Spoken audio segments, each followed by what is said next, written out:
us know if we're on? Okay, we're on. I think we're on Facebook Live, everybody. We're a minute early or so.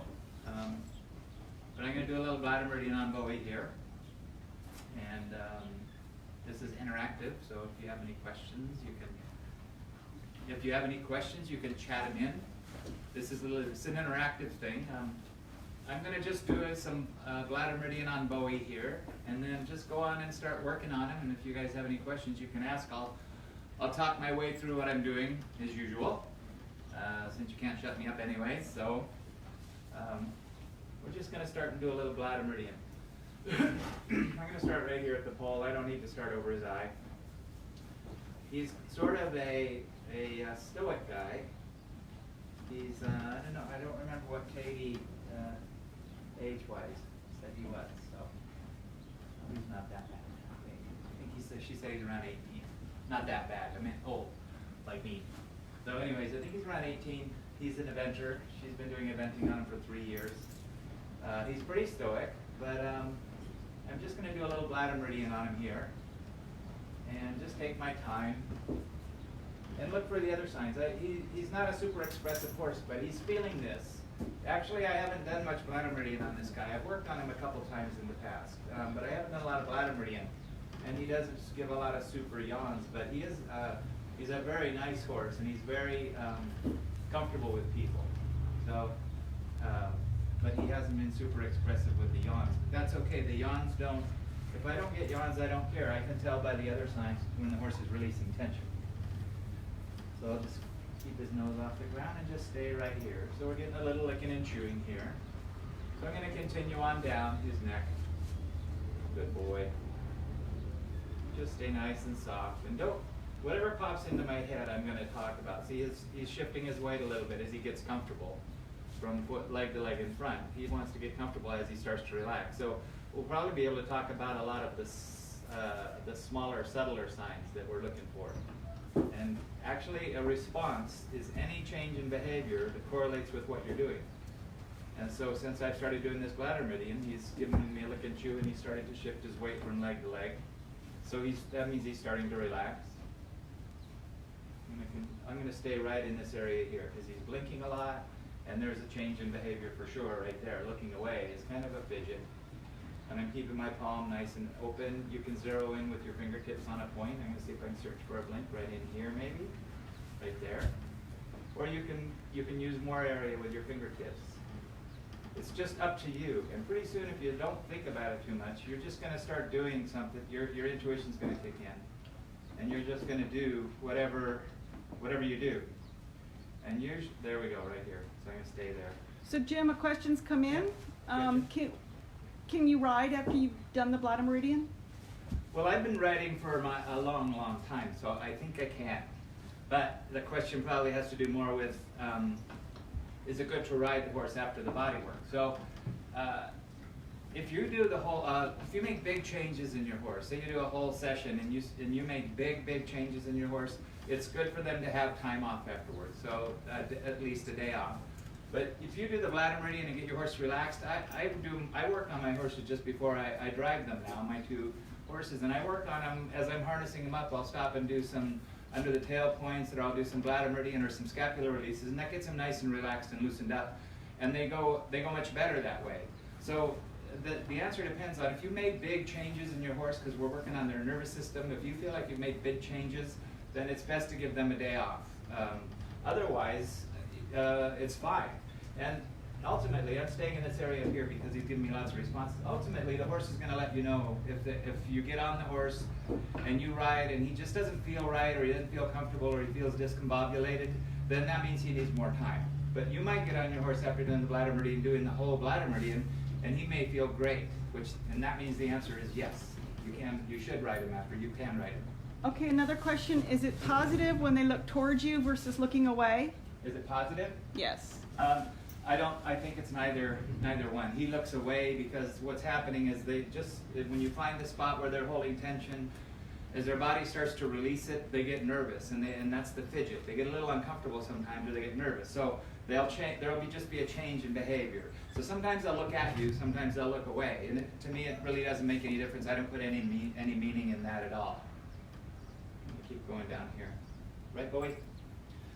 So sometimes he looks at me, sometimes he looks over at where Annabelle and Jeremiah went, or are, or were. I'm going to continue on down his neck. Oh, there's a little release there. Is it better to do the relaxation technique after you work with them, after you ride or lunge the horse? It's best to work on the horse cold. When they've been working or they've been active, then their nervous system isn't in that relaxed state. So it's best to work on the horse when they're cold before they're, well, not always before you ride them if you're doing a lot of big changes in the horse, but it's better not to work on them when they're warm. That doesn't mean it doesn't work. And again, the answer always comes back to try it. The answer comes back to try it and see how the horse responds to the body work. And how about biting? I try not to bite the horse when I'm working on them. Biting, if they get mouthy, it means they're feeling something. So that's their reaction to some sensation.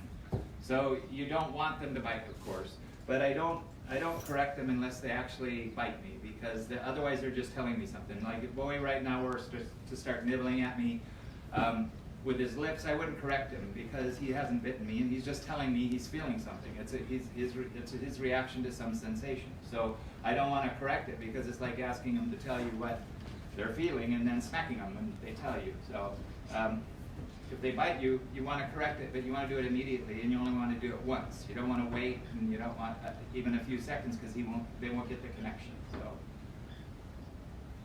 I'm going to continue on down here. I was just explaining that I don't often do right here we got something right here. I don't often do the Bladder Meridian on Bowie. When I've worked on him in the past, I just start in on working on him. So this is kind of cool to start with this really light stuff with him. And I'll just stay here where he gave me that response and see what happens. So the question is, when doing the full body work, not just the Bladder Meridian, is it possible to skip the shoulders and the front end and just go right to the hind end? Yeah. You don't have to do it. You don't have to start at A and go to B. You can start anywhere you want. And then, yeah. You want to eventually you don't want to come every day and just do this on the horse, this part, or that part. You want to eventually get everything. But you can do this anywhere on the horse. You don't even have to stick to the Bladder Meridian line. For example, I'm going to search down in here behind his jaw, right in here. And just search for a response in here. His ears change and he's feeling something there. So you can do this anywhere on the horse. The pectorals down here, we'll search in this area right there. See, any change in behavior that correlates with what you're doing, stay up here with me, bud, is a response, and that you search for the response and you stay till you get the release. Another area in here, a lot of muscles cross in here. I think the lats and the raviolis and all those Latin words, a lot of them cross right over this area here. I don't know where it corresponds to us. It might correspond to us right back here. And I've noticed a lot of horses will give you, especially horses that are in work, will give you responses in this area. So I think the point is you don't have to go from A to B. You can start anywhere on the Bladder Meridian. You can go anywhere on the Bladder Meridian. We have the hind end points, the 6 hind end points. You can go to those hind end points and see what's going on. I'm going to come up here to the sacroiliac points and see what's going on right in here, just for for the purpose of demonstration. And if he doesn't give me anything there, then I'll move on. Now I think he's telling me something here because he's looking at me. He's not just looking out the door to see what's going on, but right there on that spot, I just zeroed in a couple of hairs over on that spot. So we can go anywhere. I'm going to stay on this for a second and see what happens. So the responses I'm looking for would be release responses, licking and chewing, shaking his head, shifting weight from leg to leg, or sometimes the horse might start yawning. There, he's starting to, well, maybe he's going to go stick around, buddy. Don't go anywhere yet. No, leave the belly. I'm going to stay on it. This is fidgeting. Stay up here with me, buddy. See, there's a fidget often before the release. The horse feels something moving, and they fidget before the release. So we'll move back over here. Come on over this way, bud. Good boy. Move that in too. Good boy. All right. I'm going to continue on down over his shoulders, over his withers here with the Bladder Meridian. Often you'll get lots of responses along the way. Now, if you're not sure that's a response or not, you go back over it, or you stay on it to see what happens. What's the level of touch you're using, and should you press harder if you don't get a release? So the level of pressure I'm using is air gap. I'm barely touching the hair on Bowie. If I use more pressure, I'm going to go to egg grape right now. The horse is going to be able to internally block it out. So they'll brace internally against it. But if you give them nothing to brace against, they won't brace against it. Or they can't brace against it. So you always start with just air gap. Now, that doesn't mean more pressure won't work. But if nothing's happening, you usually have to go lighter than more pressure.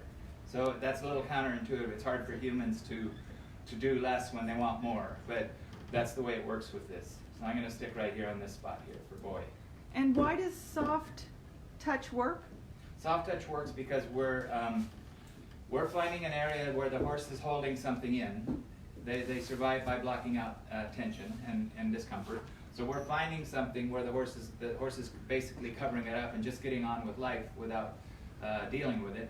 And we find it by not putting pressure on it. So if we put pressure on the horse puts pressure back. And so it happens on any level. If you put a lot of pressure on the horse can push pressure back. He may go away, but he has the option of pushing against you. So if you don't put any pressure on it, then the horse can't block it out. And he'll feel it, and he'll tell you with a really subtle response. So a really subtle level of pressure is going to get you a very subtle response, such as a blink or a lips twitch or something. So that's the parasympathetic nervous system. So the sympathetic is the fight or flight part of the horse's nervous system. I'm going to keep working while I'm talking. But the sympathetic is the fight or flight or freeze part of the nervous system.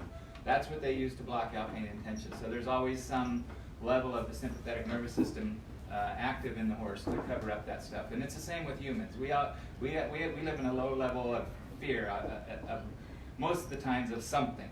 And so we have that survival part of our nervous system that's helping us cope with it. So it's the same with the horse. So when we use light pressure, that we bypass that survival part of the nervous system, and the part of the nervous system that relaxes and regenerates and restores health starts to kick in. So that's why the light pressure works and the heavy pressure doesn't for this method.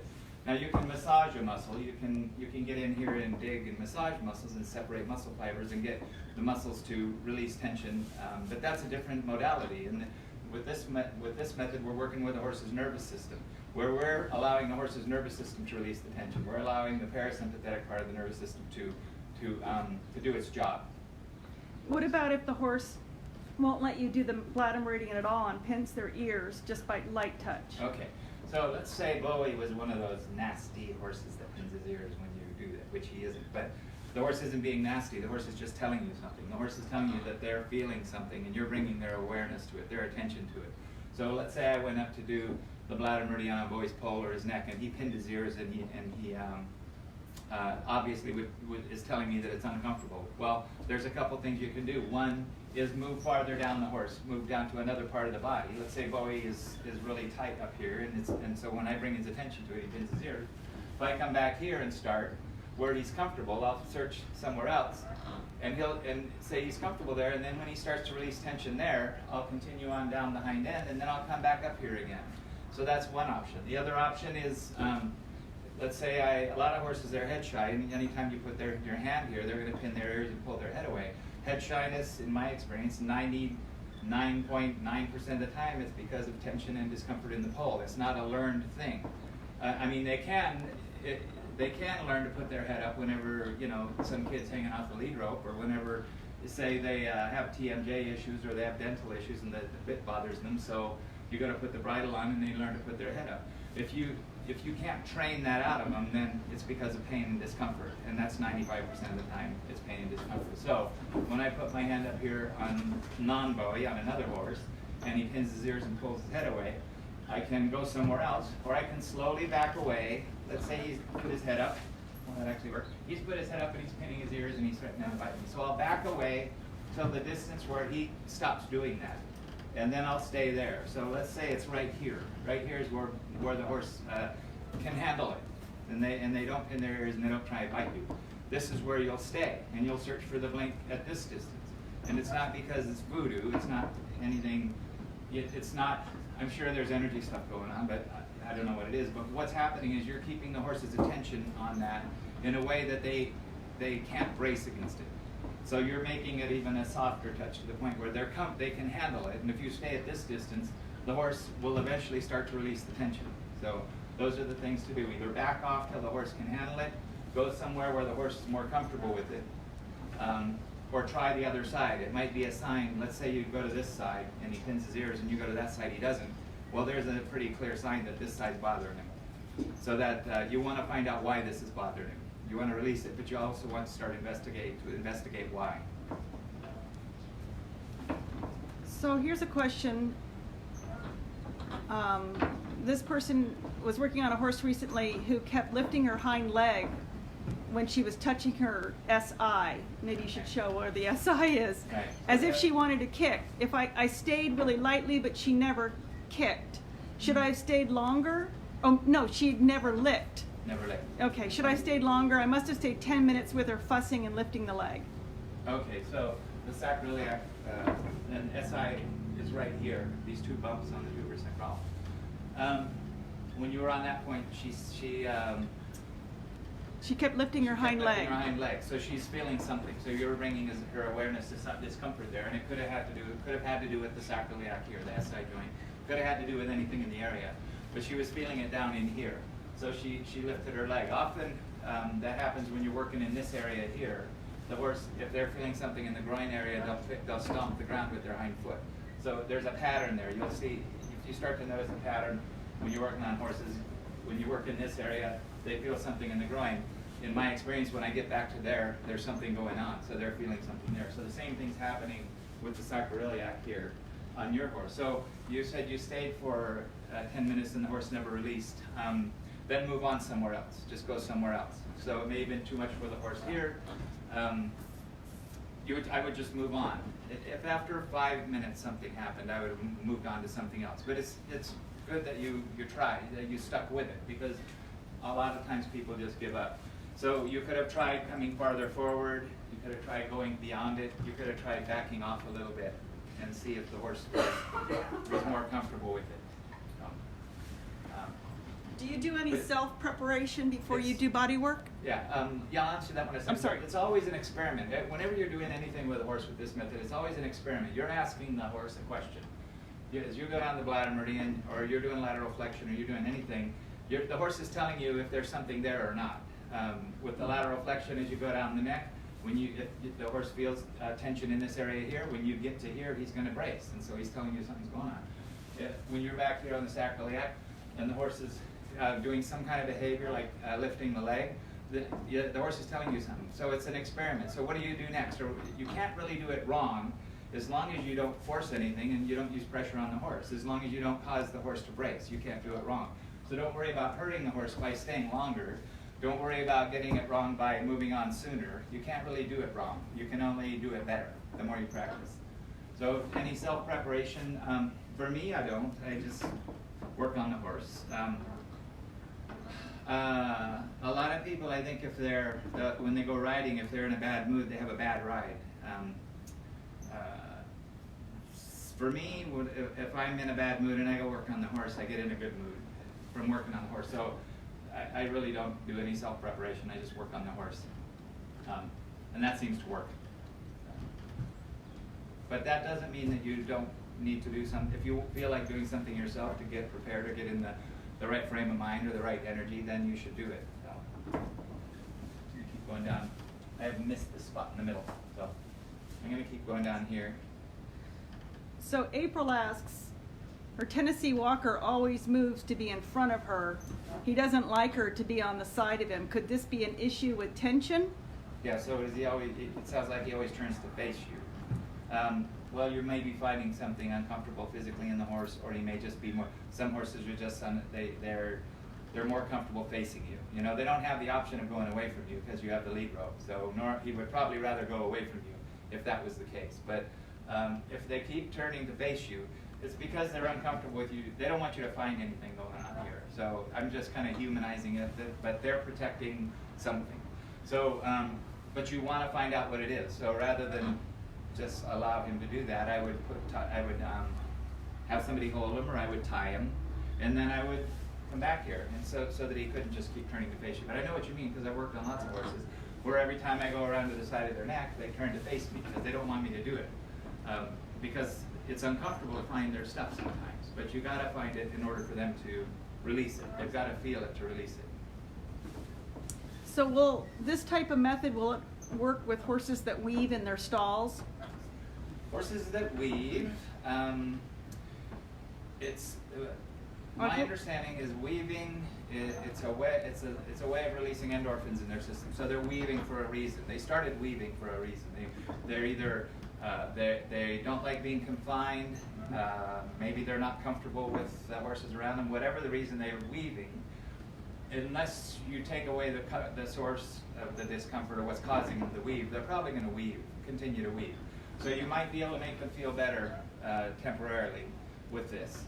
But don't be surprised if there is a change in the behavior, because one of our students did a study at her university on the bladder. I think it was the Bladder Meridian, on the effect on cribbing, and she found that there was an improvement overall. And she took a certain number of courses. She recorded their behavior at certain times of the day and the number of times they cribbed, and then she started doing body work on them, and she recorded the number of times they cribbed at certain times of the day, and she found an improvement in cribbing. So I don't want to say the answer to that is it won't help, but I don't want to promise it will help weaving or any behavior like that, cribbing, weaving, wind sucking, because you may find an improvement. You may release enough tension that the horse is comfortable enough in that environment to stop weaving. But a lot of times horses become addicted to that endorphin rush that they get from cribbing or weaving, and it's hard to break them of the habit. You might try getting them to start smoking or something and replace it with another habit. So there's a question here from Cassandra about pole release. Do you want to take that now, or are you Sure. going to show doing the lateral cervical flexion or the pole work? Oh, well, let's talk about pole release, because that lateral cervical flexion is part of the pole Okay, release. her question is, I'm trying to do pole release on a 17-hand horse. It's hard to have them rest their head on my shoulder. Any ideas or modifications? Yeah. I don't feel comfortable with a stool in the stall. Yeah, that's not the way to do it, because unless your stool has a little motor and wheels on it, you're not going to be able to move around with the horse. So I'm going to turn Chloe a little bit sideways here. So the goal of the head-up techniques, on the arm and the shoulder, isn't to get the horse's head up. So the goal of all of these techniques is to get the horse to relax down to you. So just keep that in mind when you're doing any of the head techniques where the horse's head is up. You start with other techniques to get him to relax, like the Bladder Meridian and the lateral cervical flexion. Or you can go do some scapular releases on the horse first to get him to more relaxed, so that he's more comfortable lowering his head. You don't have to do those techniques in the order in the Beyond Horse Massage book. You can start wherever the horse is comfortable. If you go to do head up and they throw their head up in the air, they won't relax down, then do something else. Scapular release, a lateral cervical flexion. I'm going to show you a tongue release to release tension in the hyoid and TMJ. That doesn't involve holding the tongue. It's a very simple technique, but that often will help the horse relax their head down. But the goal is to get the horse to relax the head down. So let's say we start with lateral cervical flexion here with Bowie, and I'm just start very lightly. I'll start right here behind the atlas. I'm doing egg yoke with this hand, and I'll wiggle my way down. And I'm going to go nice and slow, because if he starts to brace or get uncomfortable, I'm going to soften. I don't want to keep going when he's uncomfortable, because he's telling me that he has to release that spot. So we'll come up here. So he's relaxed his head down a little bit. Now if I just go to put my arm here, or get him here, and he goes up, then that's probably what's happening to you. You're waiting there for him to drop his head down, and he's not doing it. So another technique to add into this that I'm going to show you now, that we're now teaching on the weekend, and I don't know, it's not in the Horse Massage book. We didn't used to teach it in the weekend, but we're teaching it now because it's so effective and helpful. So when you do the normal head up, you do a flexion, and you'll slide your arm under his chin here, and you won't pull on his nose, and you'll put your hand here, and so your horse goes up, and he doesn't want to relax. And if you're doing the shoulder, it might be the same. He just stays up there. So we're going to do it differently.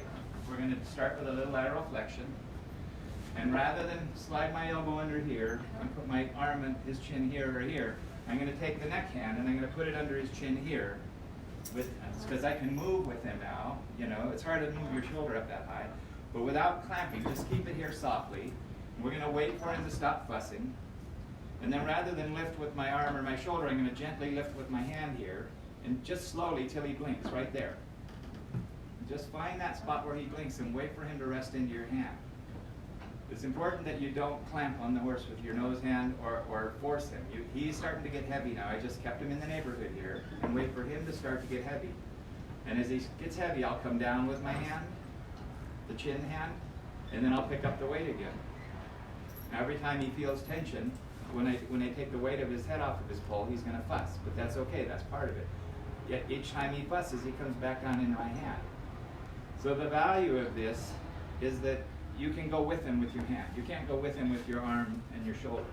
And I'll keep them a little bit off to the side here, because it usually helps them relax when they're off to the side. Now I've got some weight in my hand, so make sure you don't stay tense. Now he's getting heavy. So I'll come down a little bit, and I'll take up the weight here, slowly. Don't just push his head up. The goal isn't to get his head up, the goal is to get him to relax into your hand. And I'm also going out this way a little bit with the chin hand, just to help him extend his head out. Now he's getting heavy, and that's what we want. We want him to get heavy, because that means he's relaxing his pole. So he's not relaxing on my arm or my shoulder, but he's relaxing. Oh, wow. Good. A little bit. So, and see he's doing what your horse is doing. He's moving his head around, but this is good because you can stay with him with your hand. And Okay. Oh, we're back. Yeah. Okay, we're back. Yeah, Okay. there you go. We just had a thunderstorm come by a little bit ago, so I think it might have interfered with the internet connection. So, where was I? Actually, I stopped doing what I was doing because the internet went off, but that gave him a little break and time to release a little bit.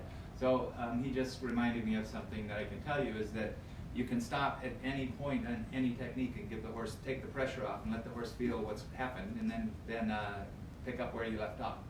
So that little internet break gave him a chance to feel what was going on and release some of it. So, but I want to get back to the point of this one, the hand under the chin, is you can go around with him wherever he wants to go. And then when he puts weight in your hand, pick up the weight, which is hard to do with your shoulder or your arm. Now after he's relaxed a little bit and his head's down lower, then I might be able to get my arm under his chin or my head on my shoulder. But if he's not comfortable this high, then I don't want to do it this high. If he's more comfortable down low, then I want to do it down low with my hand under the chin. So he's come down a lot since I started, so it's a process. But I'll lift a little here, and I'm going to soften and give him a little wiggle. I'll do a little lateral flexion, mix up some techniques here. Do another hand under the chin here, lift a little bit, slowly till he blinks or gets heavy. He's heavy here. Just going to wait here and see if he'll relax. He's getting heavier in my hand. I'd like to see him soften his eye a little bit. So, but I'll wait. Just give him some time. I can go up with him if he goes up. Well, this is a good, again, if you have a tall horse and he goes up here, you can do it up here. So let's say, I'm going to let him feel that. And then I'm going to pretend he's a tall horse. Take the pressure off, let him feel it. And when you step back, I don't want him to leave the building, but when you step back, step way back. So that he take all the pressure off the horse and really give him a chance to relax. Hey, stay over there. Step way back. So you can stop at any time and let the horse feel what's going on, and then pick up where you left off. So each time I've done this, hand under the chin, his head forward. Step sideways, bud. So I'm going to pretend he's your 17-hand horse, and I'm going to get down here, and I'm going to pretend I'm me. I'm going to do a little lateral flexion. Hey, you're not cooperating. You want him to be a 17-hand horse. Let's say he puts his head up. I can go like this. And so let's say he just keeps his head in there. Just stay here till he comes down. And when he comes down, allow him to come down with you and then take up the weight. I'll keep my hand lightly on his nose band here. So I can do the head up technique from down here if I have a 17-hand horse and I'm not tall. So just stay here and do it. Stay here, bud. Good boy. Just let him fuss around a little bit because he's got to get heavy at some point. And when he does, allow him to come down and then pick up the weight a little more. Are you pulling with your left No pulling, arm? I'm not pulling with the left hand at all. This is just to keep him in the neighborhood. But I'm also going to break it up a little bit with some lateral flexion, because that'll relax him. And as he comes down, then I can do it more of his down here. Stay with me, bud. This is good, because this is what your question is about. And take a little weight here, and then soften, and do a little more lateral flexion. He wants to release, I should give him a little break here. There we go. And as he relaxes down, do a little more here. And if he goes up too high, just slide down here, and then slide your hand back up here again. Good boy. So the goal is to get the horse to relax down to you. Great. So I'm going to do a little on the other side until we get some more questions. Step over this way, bud. How much time is it okay to work per session? So per session, generally after about 2 hours, I mean, if you get into it and you want to keep going and your horse is enjoying it, after 2 hours, their nervous system pretty much gets overloaded. So an hour and a half is a good amount of time. But if you spend a half an hour, 45 minutes on the Bladder Meridian, that doesn't leave you a lot of time to do the other techniques. So, but I would say after 2 hours, just pay attention that your horse isn't getting cooked, because when they get overloaded, their nervous system gets overloaded. And then press, and then ask again. And What are you doing there? I'm letting him. He's fussing, so I'm taking the pressure off while he fusses, and then I'm asking again. The signs that your horse is overloaded are they'll either go completely dull, like there's absolutely nothing there.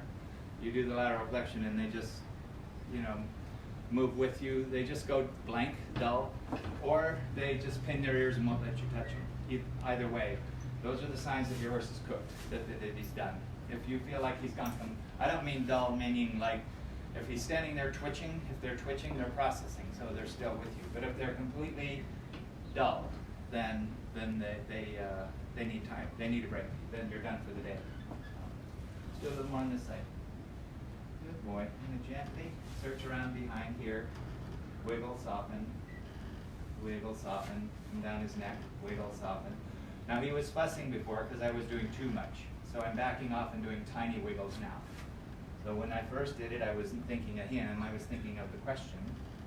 And now that I'm paying attention to him, I'm doing tiny wiggles as I do the lateral flexion. I'm going back up his neck. Good boy. Ask a little more here. And then let him feel it. Step back and let him feel it. Give the horse lots of breaks. You don't have to give him like an hour break. Just give him a 30-second break or a minute. So Lynette asks, my gelding has a difficult time relaxing the scapula, in particular, bilateral. Okay. So that's tension in the scapula for sure, right? I'm gonna. Oh wait, can you move? I'm gonna move you over here. And I'm guessing if he has trouble releasing tension in releasing the scapula, because he either pulls his leg up and snaps it away, or it just hangs there, or he just steps down on it when you go to the scapular release. So I'll show you another technique that we do in the advanced course, but you're getting it because it's going to help the situation. Let's say down and forward, and she didn't say whether it was forward or back, but this works both ways. Forward's easier. The normal way of doing the scapular release forward is you pick up the leg, you bring it up here, and you support the weight of the leg, and now you go straight down. So one thing you don't want to do is keep going out. So if your horse is snatching their leg back and you're going out too far, it's because you're going out too far. So let's pretend he's your horse and he's really tight in the scapula. I'm going to go in nice and close. I'm not going to come out far. Support under the fetlock or under the knee, and support the weight of the leg as I come down. I'm going to get on my knee, and I'm going down here. I'm not coming out. And I'm supporting and going slowly and supporting the weight of his leg. And then I'm going to guide it slowly down, in close, not out far. If he's really tight, I might only be able to come in here, this far. And then up from there, I might be able to come out a little more and get him to relax there. So start in close. Don't come out a long ways. And let's say he's even uncomfortable with that. Let's say he just won't do it. Either snatches his leg back or he just falls forward on it. This is called the rugby technique, right, Bowie? It's the same thing, but rather than pick up his foot, I'm just going to put my feet apart, put my shoulder on the point of his shoulder here, and put my hands behind his leg and shift his weight off the leg with my shoulder and bring it out. No grabbing, no picking it up, just bring it out. And my shoulder's touching his, and if I bend my knees now while my shoulder's touching his, he'll come down with me. And I don't have to hold his toe, he won't snatch his foot out of my hand. I just support his leg here and bend my knees, and down his scapula drops, which is the goal. The goal of this technique is to get the scapula to drop in a relaxed state. Right, Bowie? I'm going to do the other side with the rugby, just to, because a lot of people have horses that are tight in the shoulders, and they'll either snatch their foot away or they'll just fall forward on the foot, just stomp it down. So with this technique, you're just asking the horse to stay on the other leg with your shoulder, feet apart, keep your shoulder touching here, don't back up. Ask for his leg to come forward, slide it out, bend your knees, down it drops. Don't go out too far. So that's one thing to do with the horse that's really tight in the shoulder. If he was, sounds like your horse, and he's comfortable there, so I'm going to let him stay there. But if some horses are really, really tight in the shoulder, and it could come from a lot of things. It can come from sore feet, chronic sore feet. It can come from having run into something in the past or fallen over on their side. It could come from dental issues. You know, it could come from a lot of things. Dental issues, TMJ, into the forelegs. You know? So when they're that tight, you're not looking for the full leg release. You're looking for a tiny one. Use your shoulder, slide it out here, let him do it right here. That's a good start. And from there you can go around. Now down and back, it's the same thing. I'll do the normal way. Face forward, ask for his foot. Hold him under the fetlock here. You don't hold him under the toe going down and back. The other hand, instead of in front of the knee, put it under here and push upwards as you lower the foot. And you're helping him, you're supporting the weight of the leg on the way down. And again, I won't go a long ways out if he's really tight. I'll just stay in close. Okay? So hopefully that helps with your horse, because a lot of horses are really tight in the shoulders, and you're expecting a nice big long scapula release, and they can't do it. So you've got to start small, start very tiny. Another trick, if you're in a lot of bedding, is you can step up here and do a lot of bedding, buddy. Well, that's not very deep. But let's say if you're in a lot of bedding, you can pick up his foot. You can dig a hole here. You can put his foot, do the scapular release in this hole, and this shoulder drops a little bit, and let him stand a little bit like that, with one leg lower. And then while he's standing there, you gently shift his weight off this leg, and he drops it. So you're using a difference, the hole in the ground, to get it and shifting his weight gently back and forth to get the scapula to drop. What about pole issues? Can they cause problems in the rest of the body? Yeah, tension in the pole. Anything going on in the body creates tension in the pole. And tension in the pole affects the rest of the body. So if your horse has got tension in the pole, there's something going on somewhere. The logical place to start is the pole, you know. Dental issues, TMJ. Another big one for horses that work a lot is sore front feet. Hunter jumper sore front feet is pretty common, and when the foot or feet get sore, they get tight and sore in the pole on the same side as the sore foot. And again, like I said, dental issues, TMJ. It could be the bit, it could be the rider, it could be the riding style. Sacrum and atlas are connected. So when the horse has something going on in the hind end, they're going to get tight in the pole. Some other things, like I said, could be riding style. It could be saddle fit. When the horse has a sore back, whether it's caused by the saddle or the saddle's aggravating it, they go away from the pain, they go away from the saddle, and they go inverted, and they pull their head up to invert, to go away from the pain in the back, and they'll get sore in the top of the pole. So the answer to that, the short answer was yes. I'm getting a lot of questions about the stifle. Can you talk about the stifle locking, stifle problems? Okay, so let's turn your stifle over here, bud. Good boy. You're on board, buddy. Right about there. Good spot. Don't go anywhere. Good boy, boy. So the stifle here is our knee. It's the same as the knee. I'm just going to start talking about stifles. Stifle and groin muscles go together. The stifle point we use on the hind end points, right inside the stifle. You don't want to just stick your hand in there because if he's sore in the stifle, he won't like it. So you would come down the outside. If he's really sore in the stifles, even when you put your hand here, he's going to pick up his leg. So you can do the points on the outside of the stifle. You don't have to do them on the inside of the stifle. But stifle and groin go together. The horse can get so sore in the stifles from work or overwork that they start to get weak in the stifle. So body work, we can release a lot of tension in the stifles because there's a lot of soft tissue involved. There's a lot of muscles and tendons involved with the stifle, whereas in the hocks, he's already relaxing his stifle from those. His leg. Whereas the hock, there's not so much, soft tissue involved. So we can do a lot for the stifle with the stifle points and the other hind end points and the leg releases. The hocks we can help with under the tail points and sacroiliac points and anything to do release tension in the hamstrings, because hamstrings and hocks and sacrum go together. So stifles, we can do a lot to release tension in the stifles with the body work, with the points, with the leg releases. Working in this area helps with stifles too. Locking stifles is a different question. Locking stifle is the upward fixation of the patella, so the kneecap slides up and then it gets stuck up here, and then they can't bend their knee. So that's from a loose patellar ligament. So it's a different story. So often when a horse has locking stifles, and I've worked on a few horses that compete and show, and they have locking stifles, and when they build up their muscle tone, the stifles don't lock quite as much. But as soon as they lose the muscle tone, then the stifles lock. So in my experience, sometimes when you do the body work, the horse's stifle will lock more. So because you're loosening things up. So when that happens, it's just a matter of the horse getting their muscle tone back. So it's something you may not be able to fix with the body work.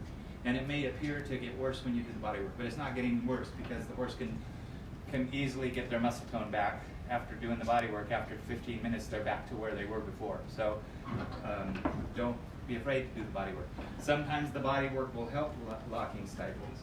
And I think the reason is because the pelvis gets, if the pelvis is out of alignment, then it causes this loose patellar ligament to be loose, and the stifles are locked. So some horses it helps the locking stifle to release tension in the pelvis and the sacrum. So do the body work and spend more time releasing tension in the pelvis and the sacrum and the other points. For example, the under the tail points, they release tension in the sacrotuberous ligament, which pulls on the sacrum and pulls on the ilium the ischium here of the pelvis. So when you release tension on the pelvis, is just what we do. We're not concerned with alignment. We're concerned with releasing tension that's pulling things. Then often it will put this back in balance, and the locking stifle will improve. Can you show us the hind end points, like what releases you could use for the hips? Yeah, I'll go through the hind end points. And I'll add something else in too. I usually start with the end of the tail points, unless the horse is so tight here that they clamp their tail down. We have the end of the tail points, and it's right up here under the base of the tail on each side. Do one at a time. I'll rest his tail on my hand and put my hand here. Just slide my thumb all the way up here on the right side, on the left side. Just egg yolk, all right? So it's all the way up under the base of the tail on that side, and I'm going to search for a blink. I'm just doing egg yolk or less. I'll search. Where are you on the clock? I'm at 11 Okay. on the clock on this side.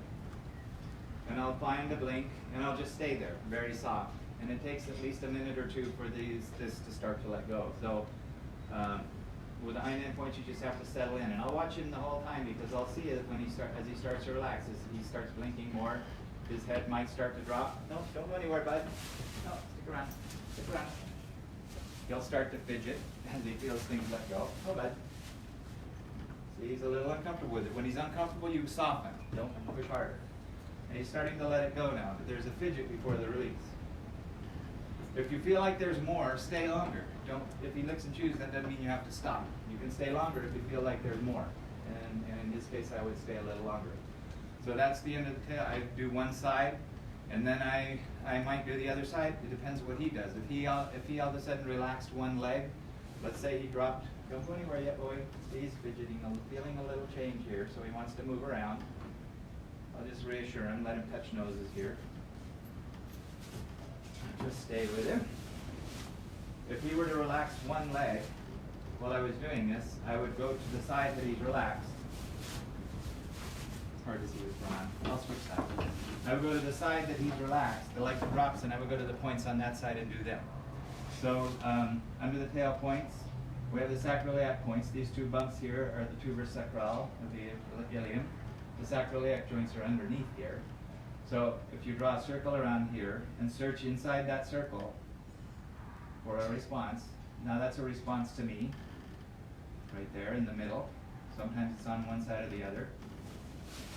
And you're going to stay there till something happens, or not. It's an experiment. While I'm waiting here for a minute, I'm going to go through the other points. We have, you can switch hands, he doesn't care. The pelvic point, there's this bone here.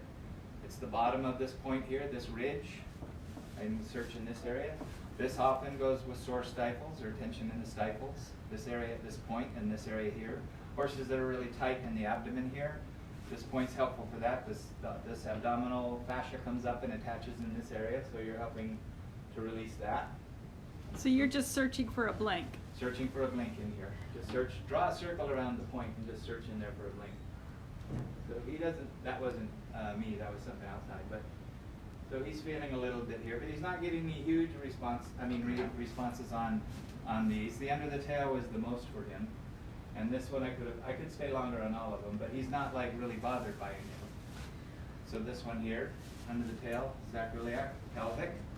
Then we have the hip joint. It's the hardest to find because it's under all that gluteal muscle, but if you run your hand down here, you'll feel a bump right there. That's the head of the femur. So if you draw a circle around this area and search anywhere in there, he'll tell you where. Because on some horses it's here, some horses it might be down here, but they'll tell you. And it may be more than one, it might be more than one too. The hip joint's a big joint. So he's feeling something here because he's fidgeting a lot. So the hip joint. On each of these points I would stay a lot longer. I'm just showing you where they are now and spending a little time on them. So the end of the tail, sacroiliac, pelvic, hip joint. Then we have the stifle point, which is just inside the stifle here.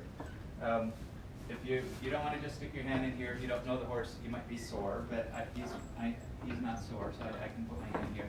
And I'm just using 3 fingers and I'm searching in here. There's a bone, a bump. There, that's the spot. Now I can't feel the bump, but that's where he blinked. So I'm going to just stay there. I have 3 fingers inside of his stifle. But when the leg is resting, you'll feel a bump, a bone right here, and you can feel it on you too, on yourself. Just behind, inside that, is where we're searching for that area, right there. And yeah, that's the spot right there. If you're not sure, just wait and see what happens. So stifle point. You gotta have patience with this. The only hard part about having patience when you're doing a demonstration, it's hard to have patience because you want to see something happen. So he's feeling it here a little bit already. There we go. See, he's pretty trusting. He just, I gotta put this thing real close so we don't step on it. What about a horse with EPM? What area should you look at the most? EPM. I'm gonna talk about where the last point is. Oh, I'm sorry. It's okay. Right here between the 2 butt bones, in this area here, right in the middle, anywhere from down here all the way up to here is the pubic symphysis. So search in here, and if it's a mare, just there's a plumbing conflict. Just come a little bit to the side of the plumbing. I'm going to search in here a little more. Okay, he's feeling something there.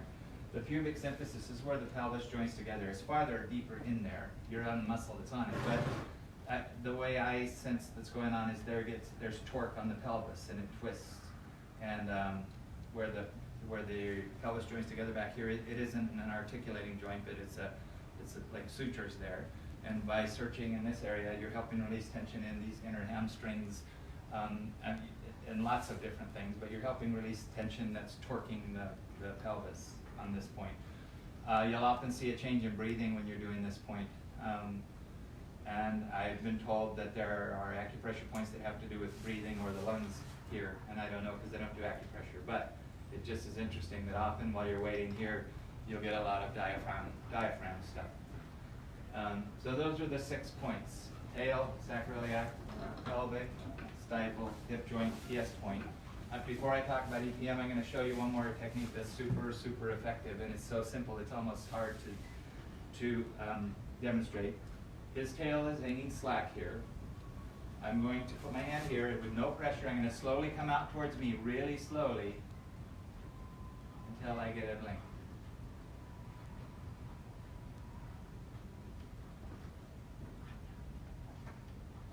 There, right there.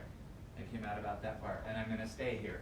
Now this may seem kind of silly and too simple to be valuable, but you're going to get some amazing releases of tension by doing this. And what's happening, and it's going to take 2 or 3 minutes. Hey, I said it's going to take 2 or 3 minutes. You jumped the gun. I'm going to stay longer. There's tension pulling on the sacrum. Tension pulls on the sacrum. Hamstring muscles pull on the sacrum. There are muscles underneath. Sacroiliac ligaments pull on the tighten up and torque the sacrum, which pull on the sacrum, which torques the sacroiliac joints. So what we're doing now is when we bring his tail out, of course he gets on with life and just blocks that out. That's how he survives. So as I bring his tail out slowly to the point where he feels the tension on his sacrum and he blinks, he's telling me where that's like neutral. And if I can keep him in neutral long enough, then that tension is going to start to relax, this pulling on the sacrum. So this is called the sacrum flow. And we also teach this in the weekend now. It's not in the Beyond Horse Massage book, and we didn't teach it before, but we teach it now because it's so simple and it's so effective, and you can't hurt the horse. So I'm going to go back down in towards him to search for a blink again, in case he's trying to cover something up. So I want to add that into the hind end points, the sacrum flow.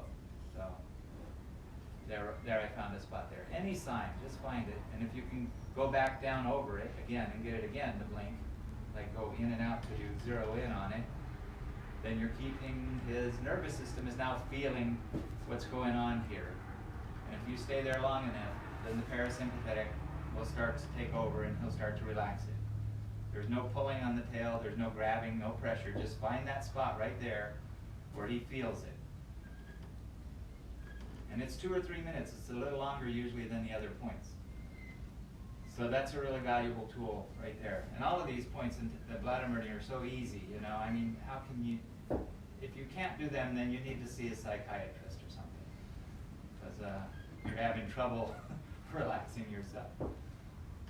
Now EPM, while I'm doing the sacrum float on him, I'm not a vet and I just know EPM from working on horses that have it. And I've worked on high-level performance horses that have EPM, and I think once they have it in their system, they always have it. It's just whether it flares up or not. So you have to manage it.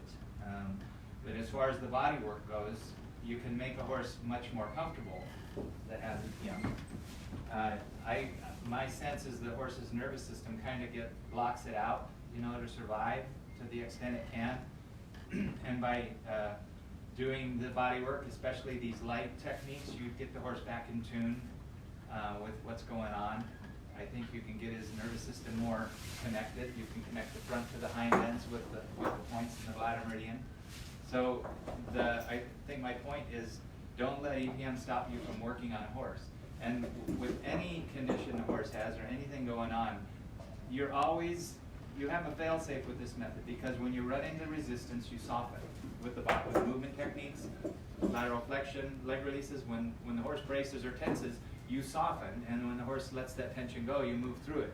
So you have this fail-safe there. You're not going to hurt the horse because you're not forcing anything. And it's the same with the points and the Bladder Meridian, the light techniques. When you're going lightly, when you get a response, you stay there lightly until the horse starts to release it. If, as in the case of the head shy horse, you get a horse that's really uncomfortable with it, you go somewhere else, or you back off and do it even farther away. So you always have that safety valve in the method that keeps you from hurting anything with the horse. Now the only thing I'll say about EPM or anything else. If the horse is being treated by a vet, you don't want to interfere with the treatment. So if you have a horse that has an injury or has any kind of condition and it's an acute injury or it's in the acute phase and is being treated, you don't want to interfere with the vet's treatment of the horse. So you either want to ask for the permission from the vet or have the owner get permission for the vet, or wait until the acute stage has passed. What about, can you work a little bit on hind end, leg forward, leg back? Yep, we're going to do leg releases, boy. He's in a good spot, I think. Am I? Yep, yeah, good. Okay. So hind release leg down and forward. You always face backward and back when you're doing the hind end. I'm going to move his rump over here. Let's see. Just put this over there. You're tight, all right? Stay right there. Move the rump over there, right? Rump over there, bud. Good boy. One more step. No, good. One more step over there. Good boy. One more. You can do it, Chloe. Oh, you can do that too. I'll grab the fork. Stand by.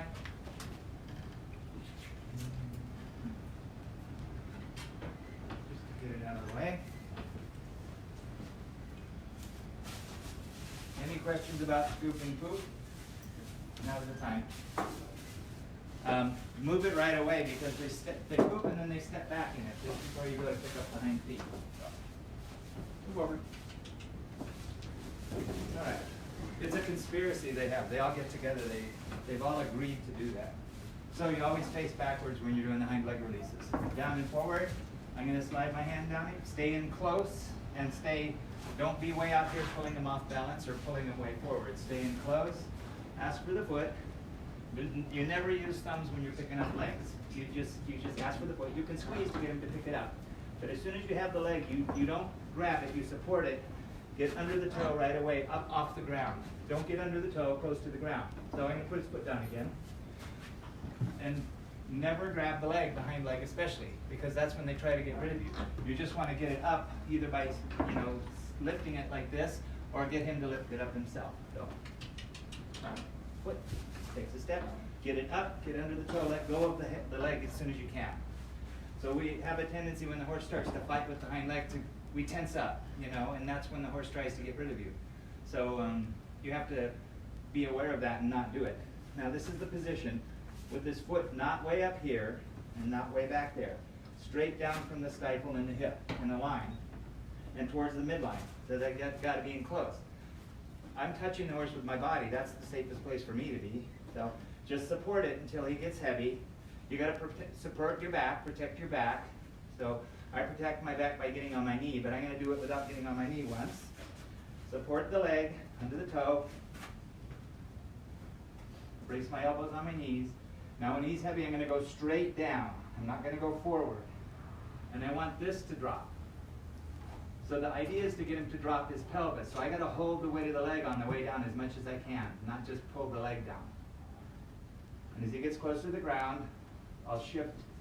Take one hand from under the toe, lift under here, no thumbs. We can't really see because of your knee. Okay, I'm going to get on my knee so you can see. Okay. So. No, still can't see.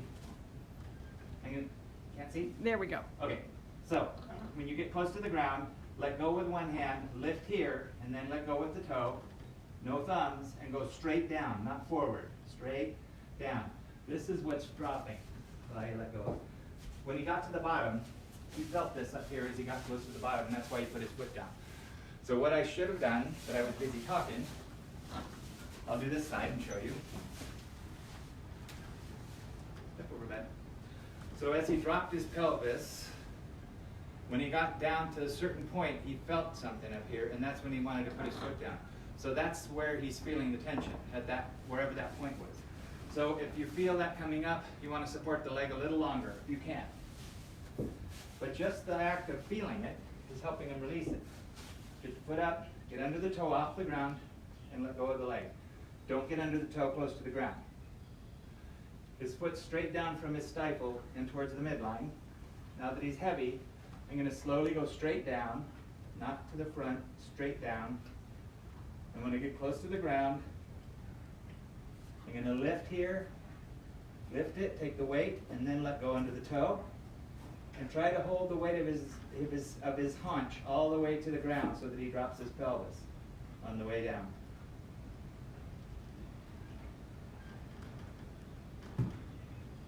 And then once he's there, don't take your hand off, just keep a hand on. Ask him to stay there and rest it. He wanted to put his weight on it, but I'm asking him to rest it. He wanted to put his heel down, and I lifted a tiny bit so he didn't do that. So he rested there. I'm going to see if I can slide him a little across the midline. That's yoga. And ask him to stay there for a while if he will.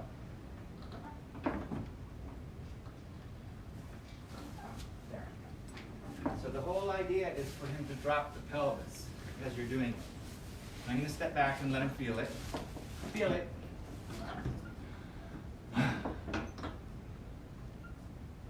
And then I'm going to come back to this side. You thinking about it, Bowie? How old is Bowie? He's 19. 19. Yeah, he's in good shape. So Bowie, Diddy does eventing on Bowie, and you've been doing it 3 years, right? Mm-hmm. Yeah. And you were, I mean, you don't like, you work in, you train all year round, even through the winter. So but you don't overtrain. See, he's in really good shape. He's fit, but he's not sore. That's what I like about it. Well, that's what I like about the way you work it. I'm going to move his rump over. Come here. Nellie. Move it back. Come on, Nellie. Come on. Good for him. We're going to do this side again because when we got down to the bottom on this side, he got uncomfortable and had to put his foot down. So I'm going to hold up the weight just before that point. So, give me a little toe bud. Up we go, under the toe. Support it here, straight down from the stifle and towards the midline. You can pet the dog with the other hand if you want. I'm going to slowly, now that he's heavy, drop. Go down slowly, holding the weight so that this drops. You may not see it drop, but as long as you have the weight in your hand as you come down, then he's dropping his pelvis on one side. And I'll sneak around my fingers to the inside. And as I get close to the bottom, I'll lift under it here, let go under there. Whoops, see that last bit. See, he has trouble with this side coming down, but he does have a history of, on this side, of Stifel's getting sore, right there. So I'm going to hold up the weight. He wants to put it down that last 4 inches, and I want to hold it. I want him to relax the tension. So horses aren't even. They're rarely even. There's always something going on one side more than the other. Nellie. Nellie, come here. So I want to help him release that tension on this side that he uses to compensate. So I'm going to go down even slower. Even slower, so he doesn't have to put his leg down.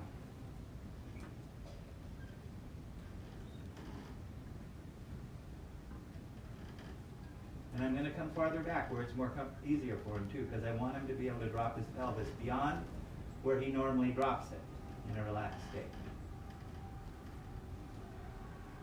And ask him to rest his foot there. I'm up under his heel with this hand, over here. With my right hand, I'm up under his heel. See if he'll rest there.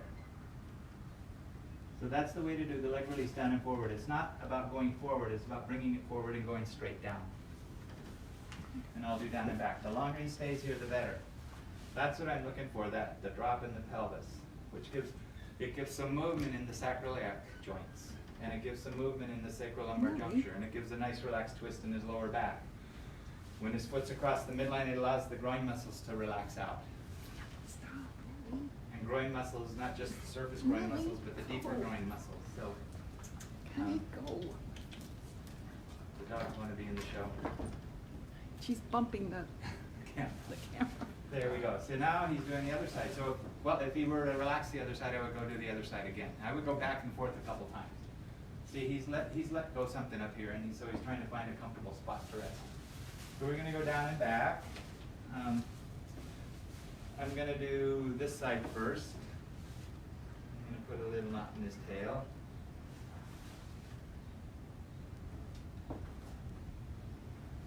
And I'm going to face back. I'm going to pick up his foot like I'm going to clean it. I'm even going to tell him, give me your foot, I'm just going to clean it. Stay in close. And then I'm going to support it here. And same thing, once he's getting heavy in my hand, I'm going to go straight down to the floor, supporting the weight of his leg in my hand. No thumbs, no grabbing. Stay in close. He has a little trouble down and back, so I'm going to come in closer to him. Here. A little more, rest it there. If I can get him rest. He has a little trouble resting it down and back on this side. So let him feel that. Every time he feels it and pulls up, he's releasing something. Every time the horse feels something, if you're going through the movement in a relaxed state and they feel something, they're releasing it. I'm going to step back for a second. Let him feel that. Then I'm going to square him up again and do this side.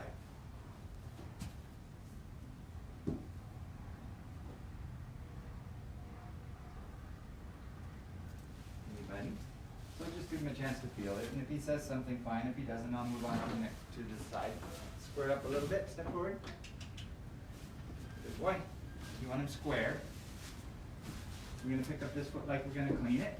He's ready. I don't know if you can see, but I'll try to stay out of the way. Support it.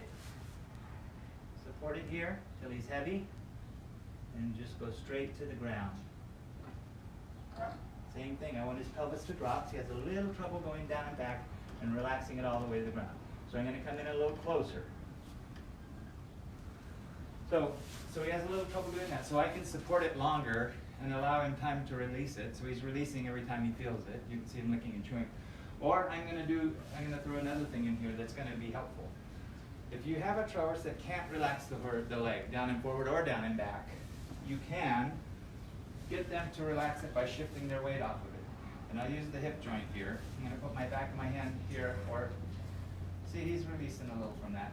Right here on the hip joint. And I'm going to just see if I can get him in this direction on the hip joint. Start with egg yoke. See if I can get him to relax his own leg. So first I'll start with egg yoke. And I'll go up to gray. And then I'll even go into lemon now. So I'm going to have to physically shift his weight to the opposite leg. He might take a step or he might just relax it, either way. I'll soften when he moves the other foot and then put pressure here. So it might work, it might not. But I just wanted to put that, get that in your mind that you can get the horse to relax their own leg often when you can't do it with their leg release. He's almost able to do it there. I just have to hold him over there a little longer. And each time I hold him over there each time I hold him over there, he's letting it go a little more. So, good boy. And I'm having to use, some horses you'll just put egg yolk on here or grape and they'll relax their leg. I'm having to actually physically shift his weight to the opposite leg to do it. But every time he relaxes it and his toe is back, it's helping. Even if it's just for a second.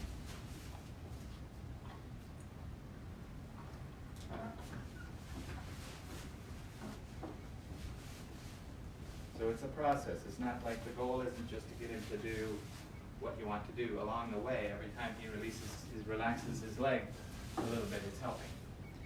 Can you demonstrate lateral rocking? Yep, we're getting toward the end anyway, so move over, buddy. Move over here. I'm not gonna push your hip around. You're gonna trust me. Good boy. All right. Good boy, Bo. I'm gonna move your rump over a little more. The lateral rocking. After we've done the front end, we've done the pole and neck and shoulders, the withers, the scapular releases. We've done the hind end points. We've done the leg releases. We're going to move to the middle, the back. So the lateral rocking is a way to get movement in the vertebra of the spine all the way through to the pole in a relaxed state. So it's not so much a rocking movement as a wiggle, because they can't brace against a wiggle. And the goal of this is movement of the vertebra in a relaxed state. So I'm either going to use the base of the tail up here on his sacrum. He has a nice sacrum here. I can get my hand on it. Or if you have a quarter horse or a cob or something that you can't get your hand on here, you can use the butt bone here. Just put the wedge of your heel of your hand in here. So I'm going to use the base of his tail. And I'm going to put my other hand, just rest it here without pushing on my side. And I'm going to get a little wiggle going through right there. And it's almost like, it's hard for some people to get the rhythm right away. It's not a push-pull. I'm pulling and letting him rock back and finding that rhythm. So it's a tiny bit of movement in his spine in a relaxed state. Okay?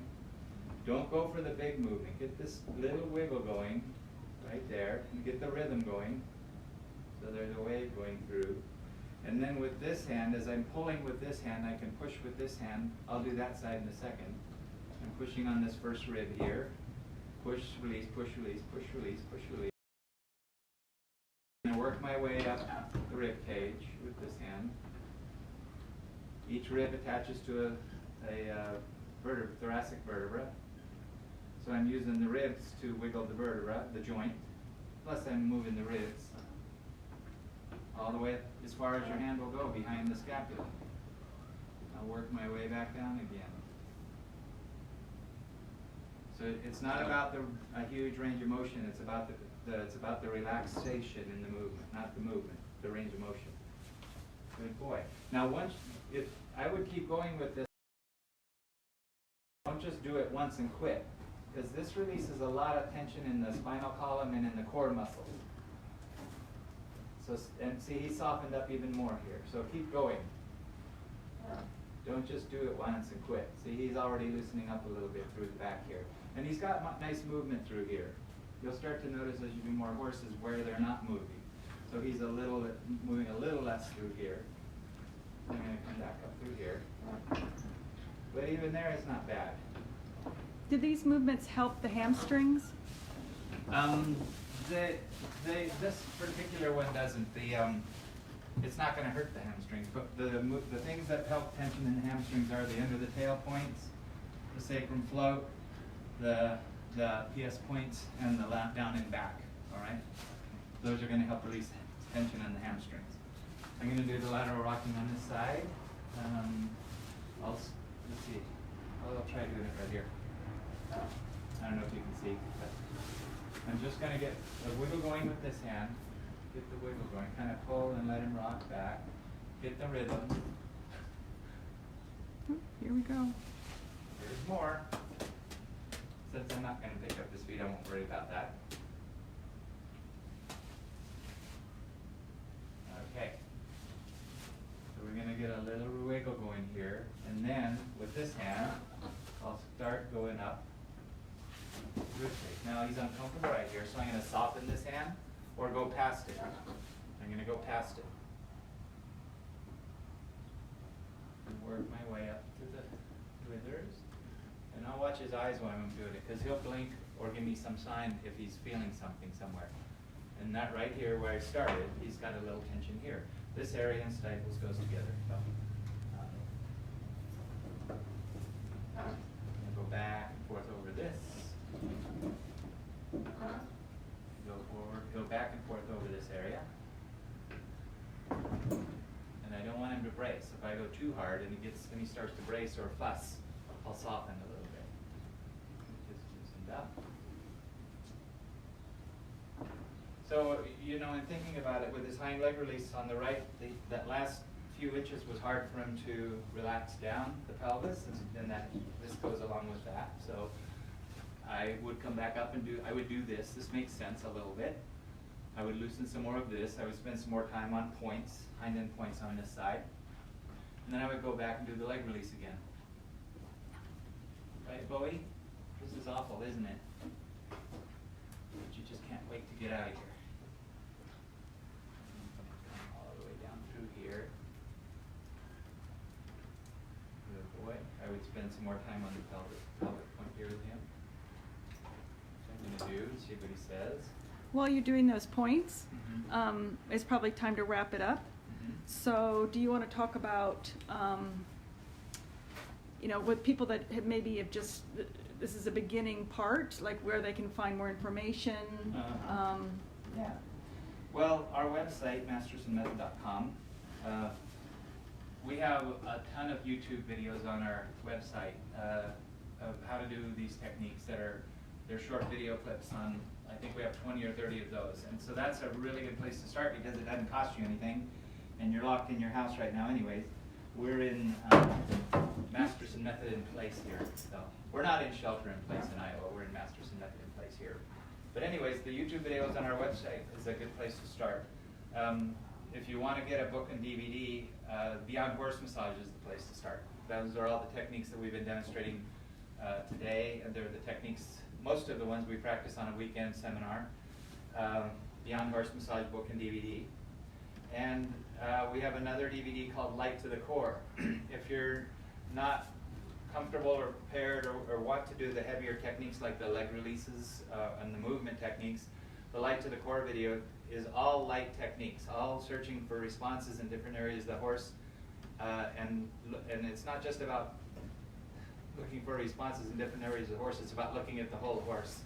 It's about starting to figure out the interconnections in the horse's body. So for example, when I said you work in this area of the horse, often they'll feel something in the groin. If they feel tension in the groin, they'll stomp their hind foot, because there are fascial connections between this area that go up from the hyoid down through the sternum up into the groin. And so when you're working on that end, they feel it in this end. They're telling you something's going on here. The long back muscle on just the store side attaches in the lower neck here, vertebra of the lower neck goes under the scapula, and it attaches back here. So there's a connection there between the front end and the hind end. So the Light to the Core is a lot about the interconnections in the horse, and also releasing tension in core muscles, because the lighter you go, you can release tension in psoas muscles in this area.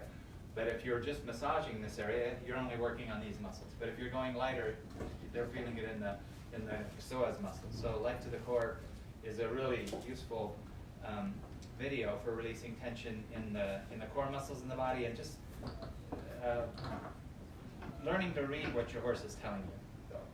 I think you had originally thought it might be good for horses that are rescue, or just new horses like to you, Mustangs. Horses that are rescues, Mustangs, off-the-track thoroughbreds.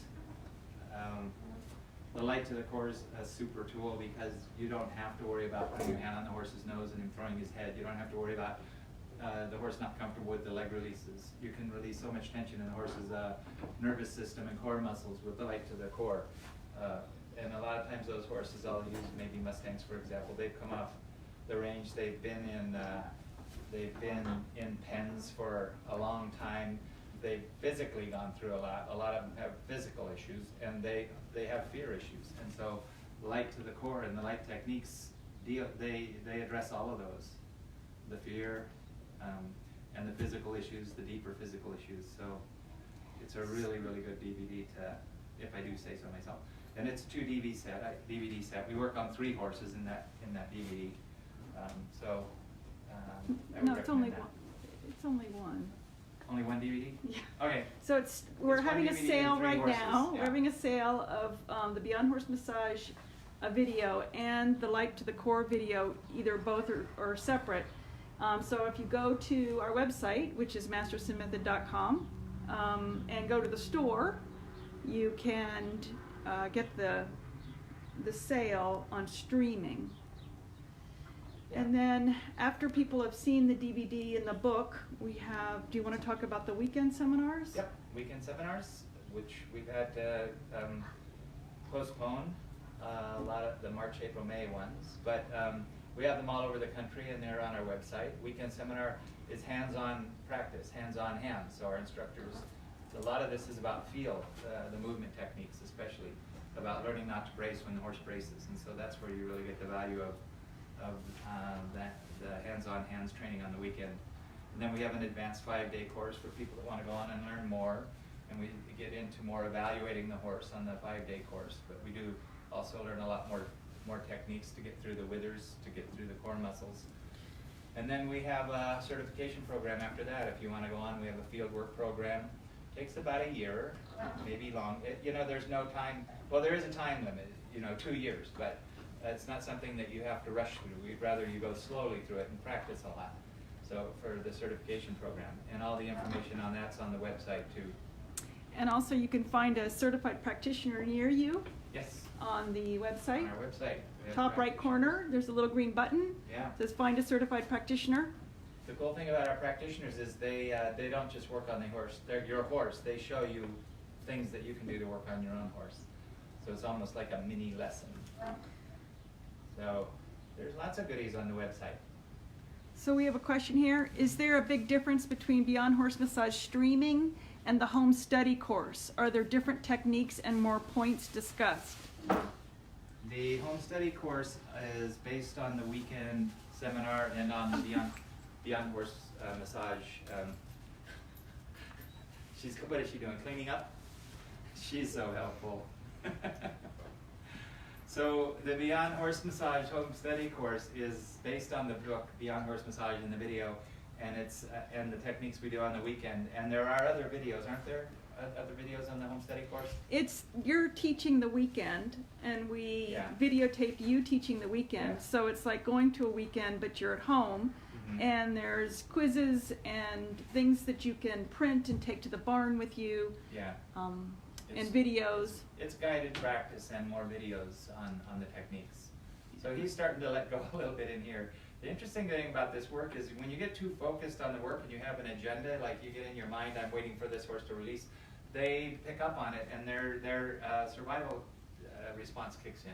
And as soon as you stop worrying about the horse and you start talking about something else, they start releasing. So I just wanted to point that out with Bowie. He's been waiting for us to. And you'll notice I'm searching all over here. I'm not just sticking to the points on Bowie. It's just wherever he tells me there's something going on. And one last thing before we leave. You had started with going to show us about the tongue release. I'm not sure. Did you show it to us? No, I did, but let's do it. Yeah, let's do that, and then let's call it a day. Okay, I'm just going to wiggle him a little bit here. He's starting to let go. Okay, he's starting to go. Can't go yet, boy. So the tongue, come here, bud. Jim. He's going to sneak away one step at a time. You're pretty sneaky. Come over here. So the tongue release this is a very safe way to release tension in the hyoid and the pole and the TMJ. So the tongue, it's a big long muscle, attaches to the hyoid bones, which are up here between the jaws, the mandibles, up in here. The hyoid bones are up in here. So the tongue attaches to these. It's like a little wishbone. It's very fragile. So you don't want to pull on the horse's tongue because you can damage the hyoid. But the hyoid attaches through muscles and ligaments to inside the skull, and also there are muscles that go from the hyoid and the tongue all the way down to the sternum and up into the groin, into the hind end. So it's a whole big thing. This technique is the simple techniques to get the TMJ moving, to get the tongue and the hyoid moving, to release tension in the pole. Anytime there's tension in the pole, this is going to be good to do for your horse. You could do this every day with your horse. There's two ways to do it. You want to keep one hand on the halter here lightly, and the other, you're going to rest your hand on his nose and just slide your thumb up here on the roof of his mouth, right here where there's no teeth. Just rest your thumb on the roof of the mouth, and just lightly, don't push on it because it's delicate, just rest your thumb there, or gently tickle it so he moves his own tongue in TMJ. I'm doing nothing, I'm just resting my hand there. And you'll see his tongue start to come out. He's going to work his own tongue. It's like peanut butter on the roof of the mouth, and they might at first, he's being pretty good, but sometimes they'll throw their head around because it's a little bit weird. But you just stay with them softly. Stay with them softly. And you'll see the TMJ start to move more here the longer you do it. And I would do, if there's any reaction at all, like it's uncomfortable for him, I would do both sides. Spend about 5 or 10 seconds doing it, and then step back and see what he has to say. So that's the one way of doing it. And the other way is to just rest your finger under his tongue on the bars of the mouth. Stay over there, buddy. Give him a second to feel it. See the TMJ? This is the TMJ. So it'll loosen up the TMJ. It'll release tension in the pole. It'll get the hyoid moving, which affects a lot of things in the horse. So the other way is hand on the halter, same here. Rather than rest my hand on the nose and slide my thumb on the roof of his mouth, I'm just going to put my finger under his tongue, behind the teeth here, just down there and between the bars of his mouth. Just gently, don't push on it. Just rest your finger there and let him work his own tongue and his own TMJ and his own hyoid. Just keep your hand on the halter here so you can move with him when he moves his head around. So there's no danger of hurting the horse with this. The only danger with this is when you're doing the thumb on the roof of the mouth here. Sometimes they'll want to drag your thumb up, lick your thumb up into the molars here. You don't want to go into the molars with your thumb, because when you do that, it really hurts the horse's ears when you scream.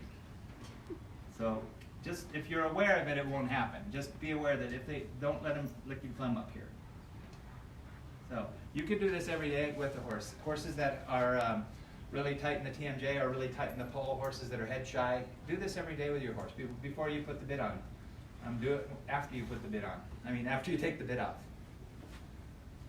So I think that's about it for one day. So this was fun and it worked. Hopefully the picture came through okay and the sound came through okay. The technology is always a question. So. Well, we had people from Canada, from Scotland, from the UK, Yeah. all across the United States. Good. You're all locked in. You have to watch something. So glad we could help. All right.